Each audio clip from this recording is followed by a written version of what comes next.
South, a gracious land where dwell a gracious people. Here in all its storybook romance is the land of Dixie. Along this southeastern seaboard, on the slopes of these Blue Ridge Mountains, American history was made. On these fertile plains, men fought and died to make freedom ring throughout the land. Here are the statues and monuments raised to the hardy pioneers who saw it here in the New World. These are the honored halls in which that freedom was proclaimed to the world. Against this background, names were made great, illuminating the pages of our great historical traditions. Princess Pocahontas, Captain John Smith, General George Washington, Thomas Jefferson, and others revered in hallowed memory. This is the South of romantic legend, whose beginnings were the beginnings of America itself, where almost 350 years ago, the first colonists came to live and build for the future that is our proud heritage today. Way down south in the land of cotton, in song and story, in the strong light of living reality, for years that stretch back through bygone generations, the world has looked to the Southland for a picture of life peculiar to that region, the calm, unhurried way of good living. The charm of southern cities, the peace and quiet of the southern countryside, of southern towns and villages, of heroes, of women of melting beauty. All these and more, from time out of mind, have been the heart and soul of the great American Southland. That was the old South of yesteryear. But today, there is something else. A new spirit that gives pace and tempo to modern living. A new mode of existence, born of the spirit of progress, has arisen on the foundations of the South of song and story. The tempo of life is quickened. In step with the times is the keynote of the day. And so this story emerges. The story of a new South, whose roots are embedded deep in the honored traditions of the old, building always for the greater Southland, in industry, in agriculture, in science, in education, great universities dedicated to higher learning, fine institutions for the teaching of the arts and sciences of modern times. Speaking proudly of this great region, a Southern poet has said, "There is a power here that grips the mind. That power is deep in the rocks and in the mountains. That power is in the fruit of the good earth, giving life and sustenance to us and to those with whom we share our bounty. That power is in the spirit that fires our hopes and lights our way to even better today and tomorrow."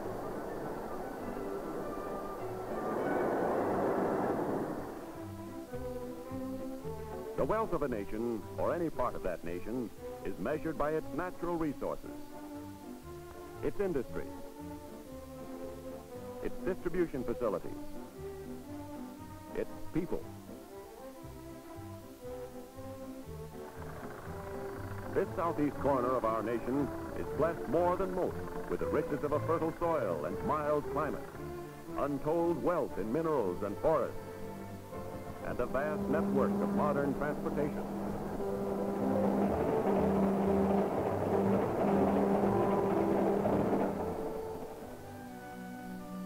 This fertile soil, warmed and nourished by the soft sunshine and generous rainfall, provides a steady, never-ending parade of varied crops. Florida oranges and grapefruit, pre-ripened, bursting with health-giving qualities of this soil and sun, shipped to the tables of the nation and the world. Luscious peaches and juicy watermelons sent to every corner of this land of ours. Vegetables in great abundance and amazing variety from the lush soil of the Southeast for the markets and tables of the nation. Tobacco from the time of Sir Walter Raleigh to this day, a product of prime importance to the economy of this region.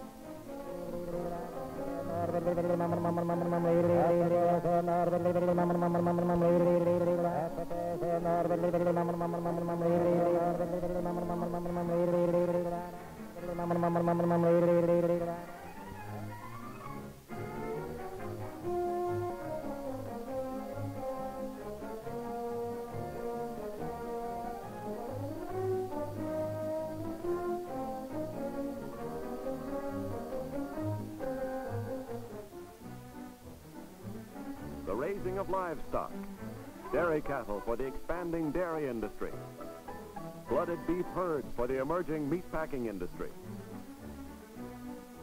hogs, poultry, assuming greater and greater prominence in the economy of this region, their value measured in millions of dollars. Cotton, once the foundation of Southern economy, today still the principal crop of the agricultural South. These are the words of Henry W. Grady, a great Southerner, in speaking of cotton.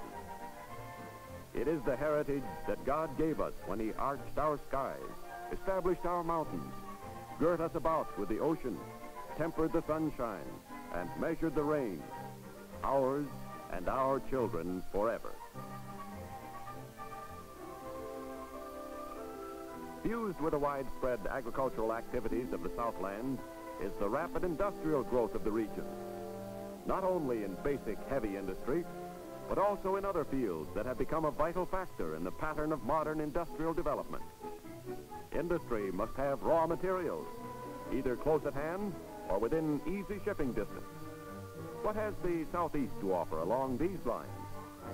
Iron ore and coal from the same fields, an unbeatable combination for industrial utilization.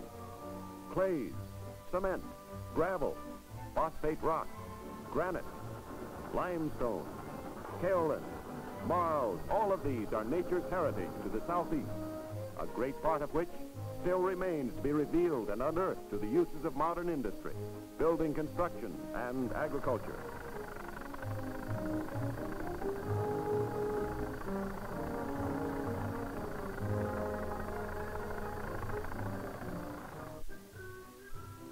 Now a glimpse of another great natural resource, the forests of the South, the most extensive in the country, an asset of tremendous importance to the nation.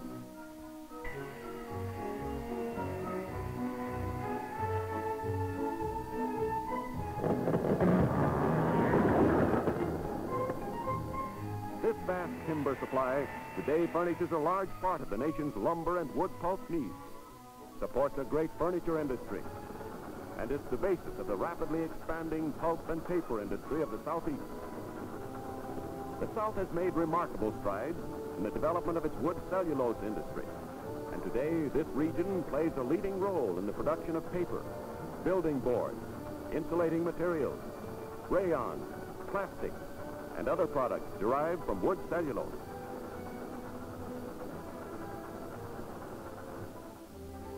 The manufacture of textiles is one of the country's great and ever-expanding industries. Today, more than 90% of the rayon manufactured in the United States is derived from wood pulp.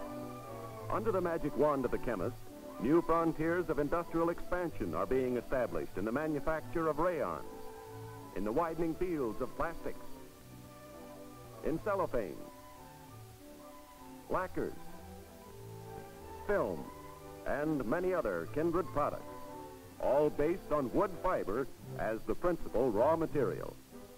Here again, the potential is great.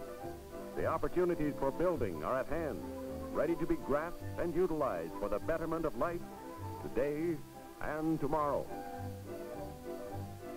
The world's principal supply of naval stores is in the Southeast.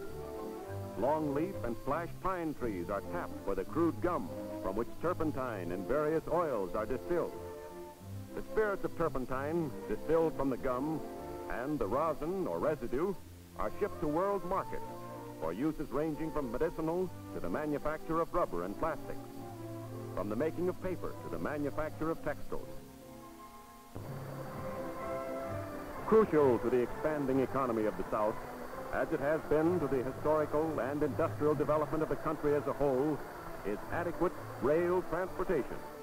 For more than 100 years, the common denominator of American industry, and today a vital part of American progress. As the railroads grew in strength, so the country grew. The history of one was the history of the other. Railroads and nations, each growing in size and power, each dependent on the progress of the other. Through those formative years and into the modern era, the Seaboard Air Line Railroad has kept pace with the march of progress, blazing new trails for the advance of agriculture, industry, and the arts of modern civilization, forming an important link in the great steel web within which American life and economy operate. Today, the Seaboard Air Line Railroad forms one of the nation's leading railway systems, with main lines through Virginia, the Carolinas, Florida, Georgia, and Alabama, serving the capitals of each of these states, their seaports and inland resources, their principal cities and vacation resorts, operating as a powerful, smoothly functioning connecting link between the southeast and Asia. A railroad's importance to the communities which it serves is almost immeasurable. Its passenger trains afford luxurious comfort, safety, and convenience to the traveler.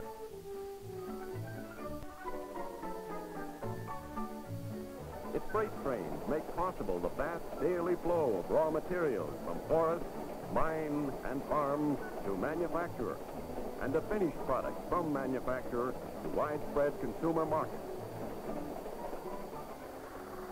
The shipping of freight by rail has always been the lifeblood of modern American industry.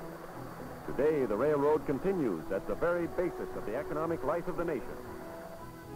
Representative of the new spirit that is building for the greater Southland of today and tomorrow, the Seaboard, in freight traffic, as well as in passenger service, is a notable example of the drive and know-how characteristic of the entire field of rail transportation throughout the length and breadth of our country.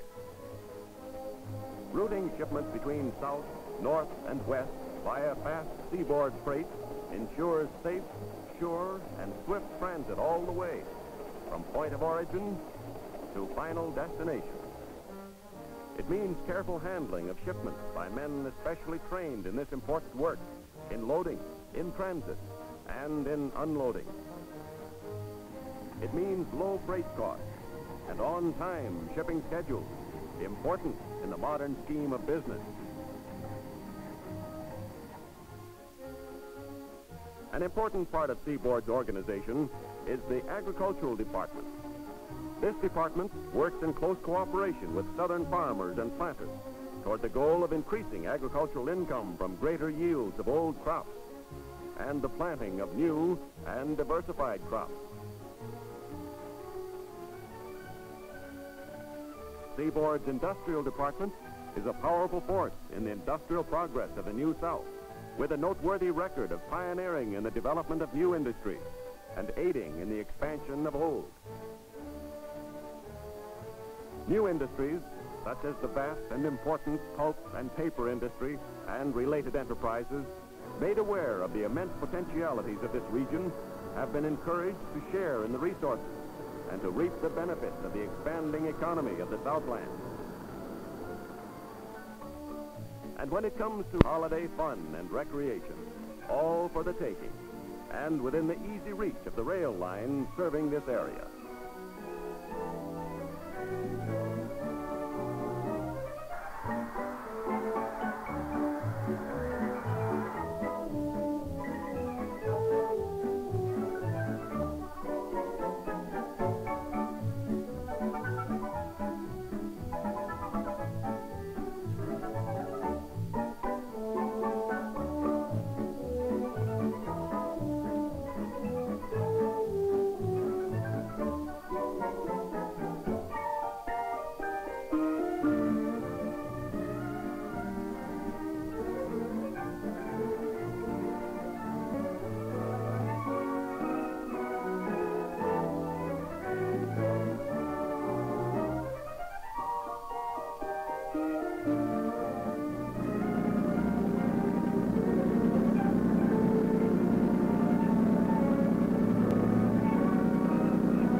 Southland thrills with the consciousness of growing power and prosperity.